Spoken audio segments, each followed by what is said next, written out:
సాగునీరు అవసరం లేదు. చీడపీడల బెడద అస్సలే ఉండదు. పంటను పశువులు తింటాయన్న భయమూ లేదు. దీని కొమ్మలకే ముళ్ళుంటాయి కాబట్టి వేరే కంచె వేసే ఖర్చు లేదు.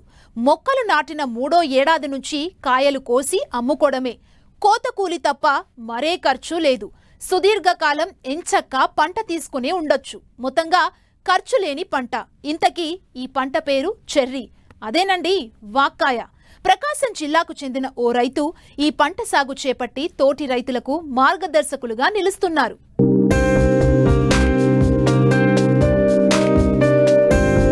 అందరూ సాగు చేసే పంటలను పండించి దిగుబడి లేకనో మార్కెట్లో ధర దక్కకనో రైతులు ఆర్థికంగా నష్టాల పాలవుతున్న రోజులివి.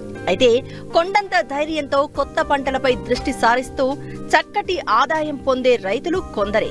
వ్యవసాయాన్ని కొత్త పుంతలు తొక్కిస్తున్నారు. అటువంటి వారిలో ఒకరు మంగళపూడి కోటిరెడ్డి. ప్రకాశం జిల్లా కొరసపాడు గ్రామానికి చెందిన ఈ రైతు మొదట తన పొలం చుట్టూ జీవ కంచెగా వాక్కాయను సాగు చేశారు.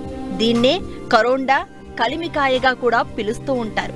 కంచెగా ఉపయోగపడుతుంది అనుకున్న వాక్కాయ మొక్కల నుండి 3వ ఏడాది నుండి పంట దిగుబడులు ప్రారంభమయ్యాయి. మార్కెట్ కూడా బాగుండడంతో ఏక పంటగా వాణిజ్య సరళిలో సాగు చేసి సత్ఫలితాలను పొందుతున్నారు.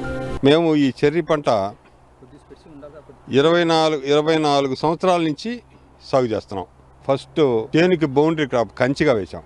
ఇది వేసి 6 ఇయర్స్ అయింది. ఒకసారి కాయలు కోసాం, కింద కాయలన్నీ కోసారు. ఇప్పుడు రెండోసారి కాయలు కోస్తారు. ఈ కాయలు కోయటానికి ముళ్ళు కదా, ఇది భయం కదా, కాయలట్టు కోస్తారు, గుచ్చుకుంటాయి కదా, ఇదే కదా అని చెప్పి రైతులకి పనిచేసే వాళ్ళకి పెద్ద డౌట్గా ఉంటుంది. ఇది వేసేటప్పుడు ఇది ముళ్ళే అయినా కూడా కాయలు మొత్తం ఎలివేట్ అవుతాయి. ఈ రకంగా కోస్తారు కాయ. ఇట్లా కాయ దింపుకుంటారు, ఇట్లా కోస్తారు. ఈ అందని కాయలు ఇక్కడ కర్ర పెట్టి దీన్ని లాగి ఇట్లా కోస్తారు. ఇట్లా లాక్కుంటే ఈ కాయ ఇట్లా వస్తుంది. ఈ రకంగా కాయలు కోస్తారు. 6 సంవత్సరాలకి ఇంత పెరిగింది. ఇంతకన్నా పైకి పెరిగితే ఈ కాయలు కోసుకోలేమని ఇక్కడి నుంచి పైకి పోయి అదిగో ఆ కొమ్మ లాంటి కొమ్మని కట్ చేస్తాం. కట్ చేస్తే అక్కడి నుంచి మళ్ళీ ఎగురు వస్తుంది, మళ్ళీ కాయలు వస్తాయి. అంతకంటే పైకి పెరగదు. బయట లోపల రావటం కానీ అనే సమస్య లేదు. ఇదే కంచె వేరే కంచె వేయాలంటే రైతుకి ఎంతో శ్రమతోటి ఖర్చుతోటి కూడుకున్న పని. వాటన్నిటికంటే అవి చాలా ఖరీదుతో కూడుకున్న పనులు. అయినా కూడా కొన్ని సంవత్సరాలు మాత్రమే ఉంటాయి. అదే ఈ మొక్క కనుక వేస్తే ఈ మొక్క విలువ 20 రూపాయలు. 20 రూపాయల మొక్క 2 అడుగులకు ఒక మొక్క మన గట్టి నుంచి 2-3 అడుగులు లోపలికి కనుక వేసుకుంటే జీవితకాలం నీకు ఇది కంచెలాగా ఉంటుంది. ఎవరిని లోపలికి రానిది, బయటికి బానేది. తర్వాత 3వ సంవత్సరం నుంచి నీకు ఇన్కమ్ జనరేట్ అవుద్ది. ఈరోజు దీని మార్కెట్ 50 రూపాయలు ఉంది. రేపు నీకు మార్కెట్ అందరూ వేశారు, తగ్గినా కూడా 25 రూపాయల నుంచి 30 రూపాయలు గ్యారెంటీగా ఉంటుంది. 3 సంవత్సరాల తర్వాత మనం దీని నుంచి ఎంతైనా డబ్బులు ఎక్స్పెక్ట్ చేయొచ్చు. ఇప్పుడు మాకు 24 సంవత్సరాల నుంచి ఉంది. ఇంక ఎన్ని సంవత్సరాలు ఉంటుందో కూడా తెలీదు. అప్పుడు దాకా మనం దీని నుంచి ప్రతి సంవత్సరం నువ్వు పెట్టిన డబ్బుకు 100 రెట్లు డబ్బులు వస్తాయి. రైతులకి మనం విజ్ఞప్తి చేసేది ఏంటంటే, ఎవరైనా కంచె వేసుకోవాలనుకుంటే మిగతా వాటికంటే ఎన్నో రెట్లు మేలుగా ఉండే కంచె ఇది. ఇదే పంటని మేము పొలంలో వేసాం. ఇదిగో 2 సంవత్సరాలు అయింది ఇదేసి, ఇక్కడే ఉంది. ఇది 2వ సంవత్సరం ఈ పంట. పొలంలో వేసాం. ఇది 8 ఎకరాలు వేసాం ఈ చేను. ఇది 2 సంవత్సరాలకి ఇంత పెరిగింది. ఇది నెక్స్ట్ ఇయర్ ఇప్పుడే కాపుకొచ్చింది లైట్గా.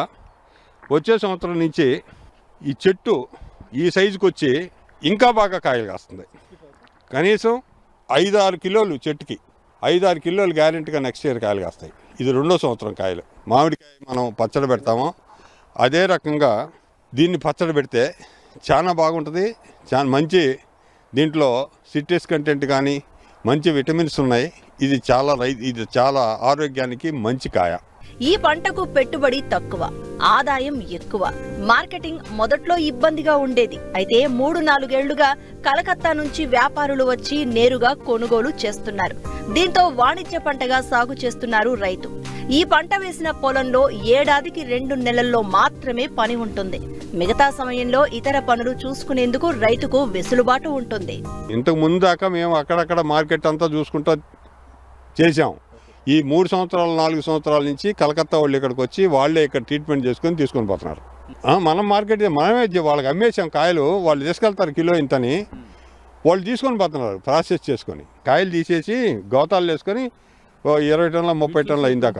మాకు ఇబ్బంది ఇంతకుముందు వచ్చిన ఇబ్బంది మార్కెటింగ్ ఇబ్బంది ఉండేది కొద్దిగా, ఆ ఇబ్బంది ఇప్పుడు లేదు. ఆ ఇబ్బంది పోయింది కాబట్టి మరికొంతమంది రైతులు వేసారు ఈ సంవత్సరం. మాకు 4 లక్షలు 5 లక్షలు వచ్చింది ఎకరాకి. పోయిన సంవత్సరం 60 రూపాయలు ఉంది, గతంలో 25 రూపాయల నుంచి 30 రూపాయల లోపు ఉంది. ఏం లేదు, 10 ఎకరాలు ఉన్న రైతు చేను గట్టి చుట్టూ కంచేసుకొని కంచె బాగుంటే నీ చేలో వేసుకో. మార్కెట్ కానీ కొయ్యటం కానీ దాని పెర్ఫార్మెన్స్ నీకు నచ్చితే బాగుంది, మిగతా పంటల కంటే బాగుంది అనుకుంటే లోపల వేసుకో, లేకపోతే కంచి ఉండిపోద్దిగా.